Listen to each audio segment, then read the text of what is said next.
Good evening, friends. Meeting after a gap of 4 5 days. We are discussing regarding the part of repetition of the doses and the potency selection according to the Hahnemann. Earlier, he has used the law of explained the law of simplex, and now he wants to explain you the law of minimum dose. And in order to explain exactly what is known by the law of minimum dose, he tried to explain by giving all the explanation what large doses causes, what happens if you repeat the doses, what are the pros and cons which develops because of using all those things, and then how much dose is needed in order to cure the patient. And for that purpose, he has written 3 4 aphorisms to come to the conclusion what is exactly mean by the law of minimum dose. And that's why in earlier lecture, we have discussed the aphorism number 275, where he denies to give the larger doses. He explains that if you give larger doses, means a material doses in large quantity, in repeated form, generally used to produce an aggravation. It used to produce more harm. That's what he has said. And such a thing is more troublesome to the patient. For that purpose, he explains that even though the remedy is very perfect, homeopathic, similimum, it is not only the criteria in order to achieve a cure, but how much quantity you will going to give, that also matters. How much potency you will going to select, that also matters. And that is the in fact one of the important condition which is required to get ideal cure. And for that purpose, he is trying to explain his views regarding the larger doses, regarding the high potency, regarding the repetition of doses. And after explaining all those things, he is turning towards the law of minimum dose. So let us go ahead with the aphorism 276, what he wants to explain over there. For this reason, a medicine, even though it may be homeopathically suited to the case of disease, does harm in every dose that is too large. So whenever you are giving in material form and in larger doses, even though it is similimum, and if you go on repeating, it produces more harm. This is what he explained, and that's what he has explained in earlier aphorism. At the same time, what he says, and in strong doses, it does more harm, the greater its homeopathicity, and the higher the potency selected, and it does much more injury. Any equally large dose of the medicine that is unhomeopathy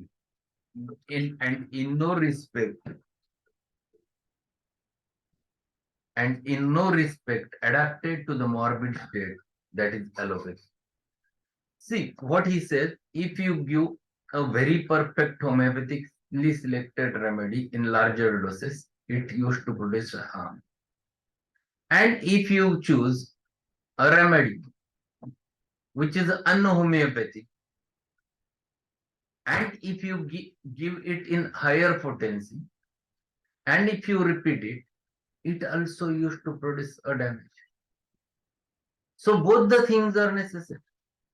The first thing which is necessary is that uh, remedy should be homeopathic, and second important criteria is that it should be in proper potency. Third criteria is that it should be repeated till the need is there. Three important things, 3 important parameters which are necessary to achieve a cure. And that's why just knowing the perfect remedy is not the thing, or is not the answer to your case. You must know it exactly. You must know what is needed, how much is needed. Problem arises with newcomers with this only. Many times this creates a problem in their mind. I have already shared this example. I will again share this example with all of you. First important thing, that the weather is rainy nowadays. very clear-cut training. There are many patients who comes to you with few futures. Patient comes to you and he says, Doctor, see, this is what has happened. And they shows you a few blisters around the mouth and it's burning. And they say, Doctor, it's too much burning, painful. You ask them to open their mouth. The mouth is open, tongue is triangular red tip, and the weather is raining. And another group of patient comes to you, who comes and they are in agony. They comes to you, Doctor, severe body ache is there. I could not sleep whole night. It was too painful. Since yesterday the rains are going on. Yesterday I got wet in rains and I could not sleep because if I sleep, it gets more aggravated. I have to run here and there, and that's what. And please do something and treat me. And he is in agony, tossing in bed with a severe pain at the bony level. See, here the susceptibility is very high. If you ask him to open his mouth and you see the same triangular red tip tongue, I'm sure that you are going to tell me the remedy. Everyone knows the remedy. Everyone knows that it is the Rustox. Question arises in what potency you are going to give it to the first patient and how much potency you are going to give it to the second patient. Here the question comes. First important thing, think over where exactly the patient requires the medicine. Second important thing, judge the susceptibility. If the patient requires it at the most superficial level and he comes to you with not a high grade susceptibility as opposite second patient. So think over it, susceptibility is low. He requires the result more at the superficial layer. Your potency should be very less. It should be 3C or 6C. 6C is rather better. And you must give only 2 or 3 doses. That's all. Just wait for the result, how the patient reacts to it. And you will find that next day it starts disappearing. Within 2-3 days, it vanishes completely. If you give 30, you're going to get an aggravation over there next day. This I have observed in my practice when I never understood this concept clearly in very early practice. But I was lucky enough that I got very good trained Mr. Girish Kumar, who is no more, but he taught me regarding it. He was direct student of Dr. R.P. Patel. We used to discuss many cases. And being a direct student of Dr. R.P. Patel, he was very learned fellow. And he explained all those things to me. He used to share all those things. We used to share our knowledge with each other. And he taught me. And this, that concept was very clear in my mind because of him. It was in 1993, 94 around, maybe 1992 also, maybe. So this is too important. For a second patient, the susceptibility is too high.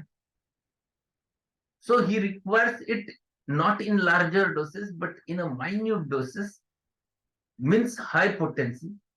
But how much repetition? Very few. 1 or 2 doses. No repetition because if you repeat, it will aggravate. It will produce its own effects over there. It will start proving the remedy. So you give it 1 or 2 doses and patient will be happy next day. You ask the patient to come next day and you see that patient's joint pains have been settled, he is happy, he is relaxed. If you give low potency in this case, patient comes to you next day with similar complaints and he says there is not at all change and he is having same trouble because you have not chosen a right potency. Hahnemann wants to explain all those things in this.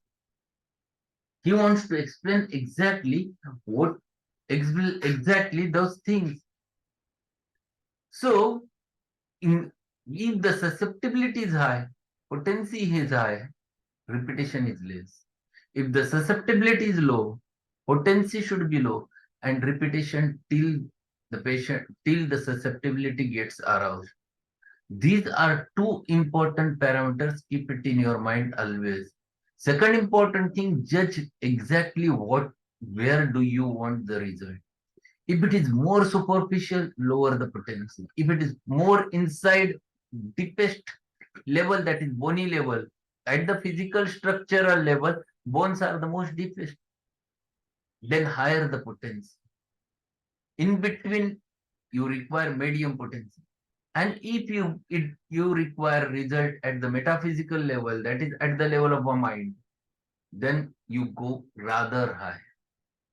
Then you go more high. So keep it in your mind. Again, yes, I will repeat the Nikita as well as Prasuna. Higher the susceptibility, higher the potency, less the repetition. Higher the susceptibility, higher the potency, less repetition. Lower the susceptibility, lower the potency, repetition till the susceptibility gets aroused. These are two important laws. Third important law, the site of action or the exact place where do you want the cure. More superficially or more deeper, at what place exactly do you want the result. If you want it more superficial, lower the potency. If it want it more at the muscular level, just medium the potency. Most inner part is bone, joints, then it requires higher the potency. Depending upon all those criteria, you have to decide regarding the potency. Second important thing which you have to consider is that what medicine you are going to give. That also depends upon medicine. If you are giving short acting remedy, sometimes it might require, you can repeat it without causing a harm. But if you are giving it deep acting remedy, and if you are using centesimal, then it will cause a harm. So deep acting remedy should not be repeated too frequently if you are giving it in centesimal. If you want to repeat or you expect to be repeated in that case, then it is always better to go for LM, most mild potency in your remedy, in your homeopathy. So these are the things which are very essential when you deal with the patients. So these are the things which he is explaining. There is one footnote that we'll learn after completing this aphorism. What he says in next paragraph, too large doses of an accurately chosen homeopathic medicine, and especially when frequently repeated, bring about much trouble as a rule. So you have selected a very correct remedy, but in large doses you have repeated. For example, you have selected the colchicum, but you are giving it in material form and you are repeating it, it will cause harm to the patient. They put the patient not seldom in danger of life or make his disease almost incurable. So he has given a very good example of the same, that in allopathy, they used to use the colchicine in the gout. We used to give the colchicum in homeopathy. They used to give it in material form, and when material colchicine is given, many a times it produces a harm because it goes in larger doses, penetrates inside, temporarily palliates the patient, but producing more damage to the internal organs. If his simillimum shows the colchicum, and if you give it in rather in a potentized form, it will not cause any harm to the internal organs. In fact, in one few doses, it removes the disease. So this is one important thing one has to understand. he has given another example of the cinchona bark also, because cinchona used to use in allopathy by the name of quinine. Quinine, nothing but the cinchona derivative. They used to use it in larger doses, and if you will go through that it has produced more harm than anything else. Chloroquine phosphate in higher doses has produced lot of problems in the patient. So what he says further, they do indeed extinguish the natural disease so far as the cessation of life principle is concerned, and patient no longer suffers from the original disease from the moment the too strong dose of homeopathic medicine acted upon him. But he is in consequence more ill with the similar but more violent medicinal disease, which is most difficult to destroy. So if you give that medicine in material form, that is in larger doses, even though the principle used is law of similars, it used to produce more harm and affect the internal problems or affect the internal tissues. So even though your remedy is perfect, it will to produce or cause the trouble. If your remedy is wrong and still you are going to give it in higher, in larger doses, it used to produce a medicinal disease and affects a patient a lot. So all those criteria comes together to select right potency and right remedy. So he is turning to then how much to give. But before that, yes, there are two footnotes to this paragraph. What he says in first footnote, that is footnote number 161.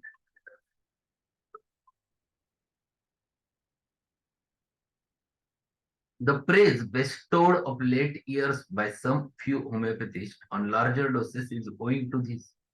Either that they choose low dynamizations of the medicines to be administered, as I myself used to do 20 years ago, from not knowing any better, or that the medicines selected were not homeopathic or imperfectly prepared by their manufacturer.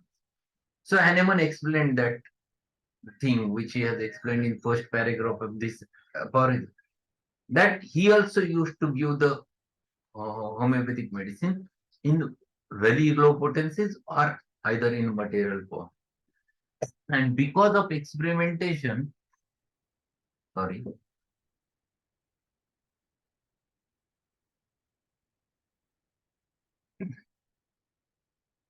because of experimentation, he came to the conclusion that larger doses produces more harm.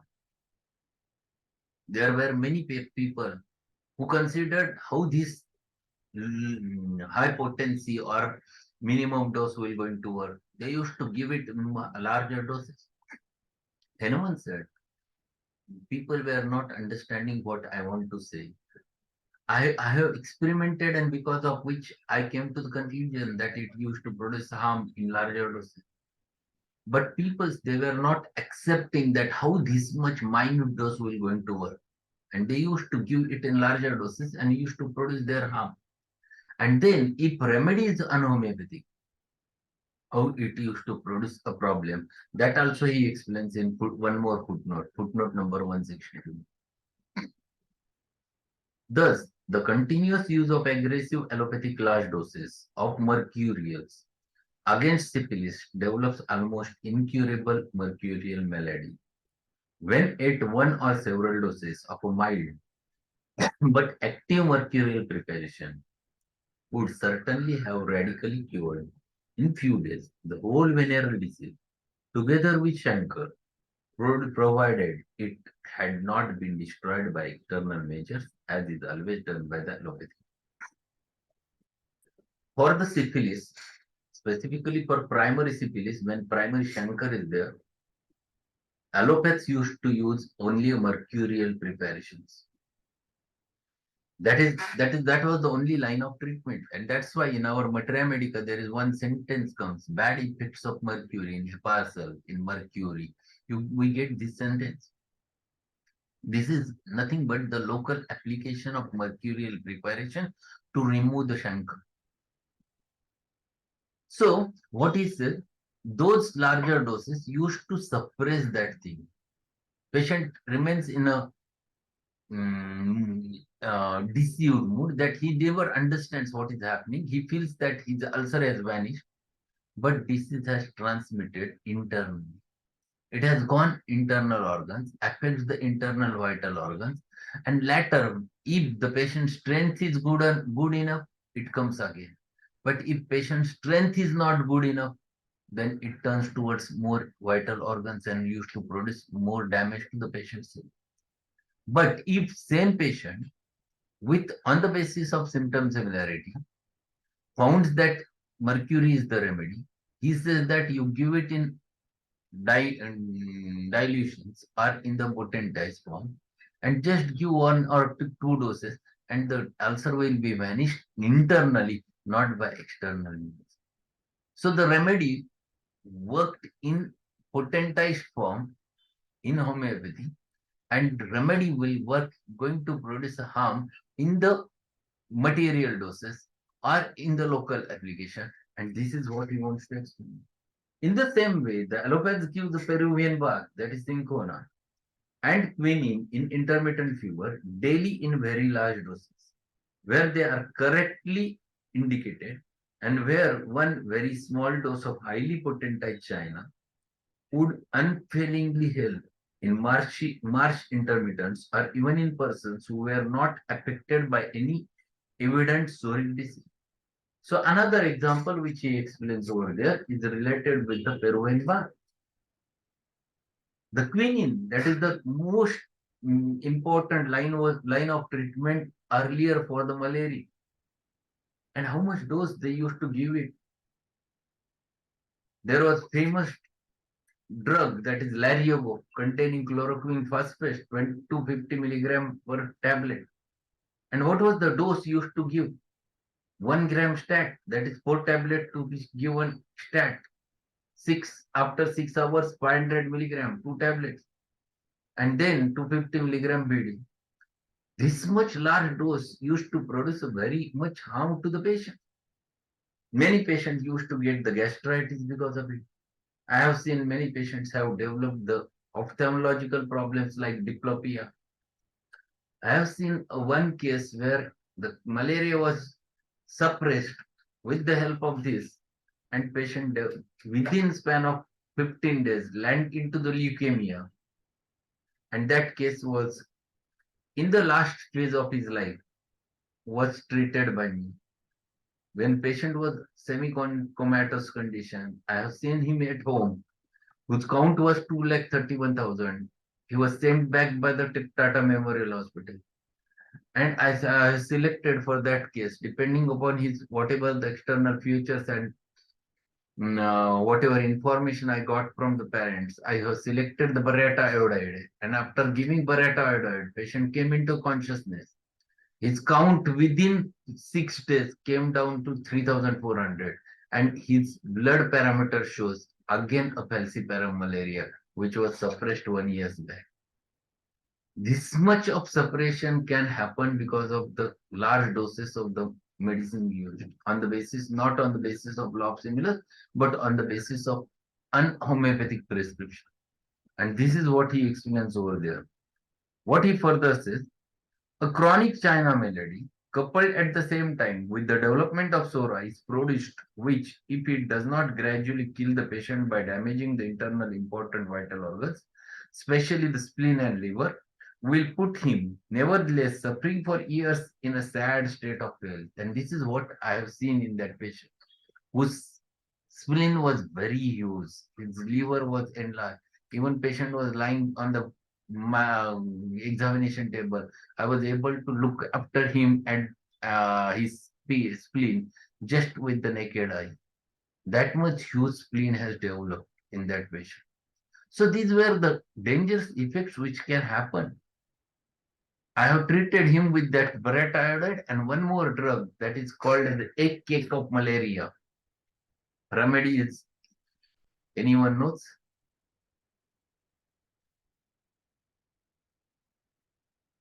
It is Cyanothus mother tincture. Very specific spleen remedy where leukemia with splenic enlargement, it has been mentioned.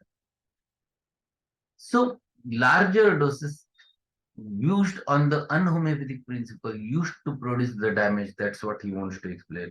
And last sentence of that footnote, what he says, a homeopathic antidote for such a misfortune produced by the abuse of large doses of homeopathic remedies is hardly conceivable. What is this? Homeopathic antidote for such a misfortune produced by the abuse of large doses. Then it is very difficult to bring that patient again into a state of health. Very difficult. But if you give a right remedy to that patient at that specific time with a right potency, it brings back that patient. And this happens many times. I have seen many times that such, even though these are very difficult cases to be treated, I have used many times a right remedy and which brought back that suppression which has happened. That fellow where the falciparum malaria came into again into the blood after the 1 year when right stimulus was given. So these are the things which you are going to find it out and confirm what Hahnemann have said is definitely experimented. What Hahnemann has said is not just a superficial thing or a thought, but whatever he has told is completely experimented thought. And this is what we have to learn from those aphorisms. And after explaining all those things, then he explains, then what is the right potency to that patient? That means what is the law of minimum dose? We'll continue with this session tomorrow and we'll discuss that what is the law of minimum dose exactly in the next aphorism. So today we have learned the importance of the importance of larger doses used in on the homeopathic principles, what it used to cause, as well as the medicines which are given in larger doses on the principle, not on the principle of homeopathy, but unhomeopathic doses, how it used to produce harm. All those things which he mentioned over there in that aphorism along with the footnote. So those are very essential things one must know. Tomorrow we'll learn what is exactly mean by the law of minimum dose, which is mentioned in the next aphorism. And in fact, to come to that law of minimum dose, he has explained all those things. So that's all for today. Thank you being there. If you have any query, we have a discussion. Otherwise, we'll conclude the session and we'll meet tomorrow at the same time, 6 o'clock. Any query, any question? Thank you, sir. Okay, thank you, Manisha.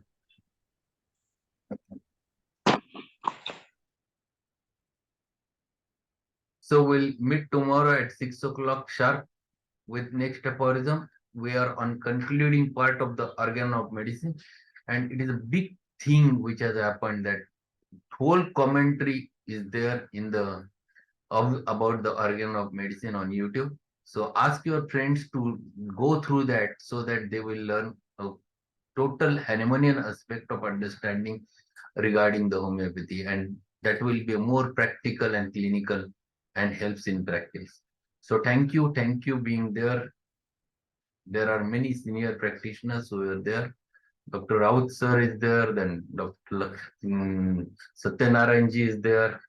So Varke sir is also there. Thanks a lot.